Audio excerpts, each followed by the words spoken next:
Your perspective is very interesting. Like I think one thing I agree with is it's all based on behavior and conditioning.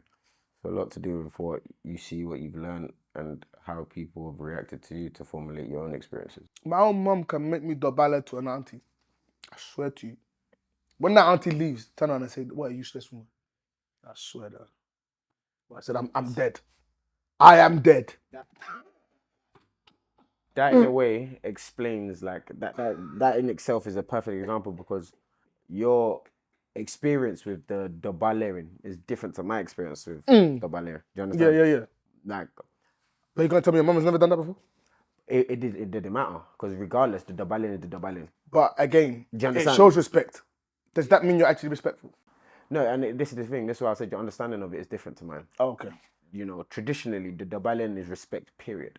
It's not about what the person is or who the person represents. So whether your parent likes them, doesn't like them, whether they respect them or not, that hierarchy dictates that's what you do. Of course. So Even if you don't respect the person. yeah, So regardless, then again, is that respect or is that it's you respect deceiving because or is that you? you double not because you personally respect them. You double because that is the culture for where you are within that hierarchy. So are you going to tell me that every hierarchy person that you've had that level of respect where you dobala?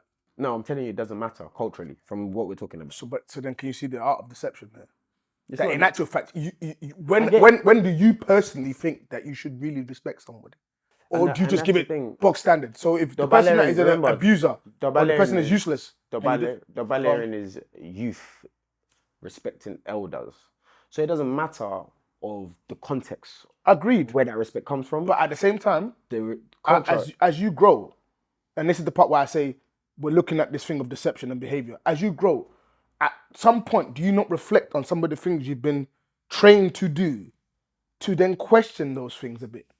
And that's what I said, like from the beginning. Your experience, I get where you say it that way. I completely do. I can never question it because I completely understand it from the way I've been taught it. No matter what the context of respect, no matter the context of deception or perceiving, right? The bottom line is, it's almost like military. It's hierarchy. When you meet somebody that's older than you, that is what is done in our culture, Agreed. regardless. Whether you respect the person or not. Yeah, I've said that. So again, like I've said, I still do it. But that doesn't mean I don't sit there and think I completely do it. I still question it. Because the reality is that if I don't question those things, when I teach my son certain things, what's he gonna learn? He's still gonna do what I'm doing.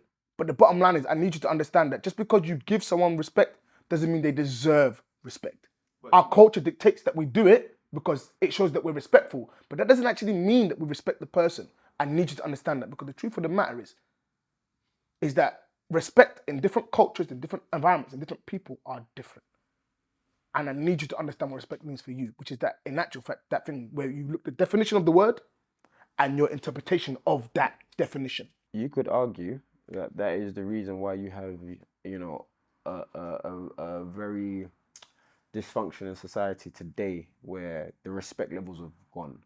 In that respect is placed on context, where that respect is going to, who that respect is coming from, as opposed to in actual fact, respect is respect for your elders. Period. And the reason why culturally it's like that is because the experience that elder has had is on life. Doesn't matter whether they've been successful in life. It doesn't matter if they command a certain But notoriety in life. even their life So experiences are even disrespectful in itself. They've done things that in actual fact they should never have done, and they haven't actually sat there and admitted that they've actually done it. In actual fact, for some strange reason, we're even glorified for it. and that's the beauty of the culture because that's not for you to decipher. And this is just my understanding of the culture. Yeah, You yeah, know of what I'm saying? That's course. not for you to decipher. And to what you were saying about, you know, what you want to teach a kid and learning, that's what the African culture or the Nigerian culture essentially, or Yoruba culture essentially teaches you without you needing to even go through all of that. That's how you acquired it. You learn, you saw straight away. Yeah, I don't. Mom doesn't have to respect that woman, but you know what? When she comes into this house, you would double it because Agreed. that is the respect That's that the is given. respect that we show. But the reality Whereas, is, do I actually mean it? Well, I don't. But I'm gonna do respect but you know because that. I understand behavior to be what it is, an act. I am acting, and I'm acting respectful. On the phone to my girlfriend or whoever or my mate is gonna be very, very different. So it's not a bad thing. I just recognize it for what it is. So when I'm doing it now, I don't do it blind. I do it with sense and my eyes are open. Yes, I'm doing the whatever, but truth be told, I'm doing it because in actual fact, culture dictates that I do this to show that I'm very respectful. I'm a respectful African. So I'll continue to do it. It's not a problem. But I recognize why I'm doing it now. I'm not blind.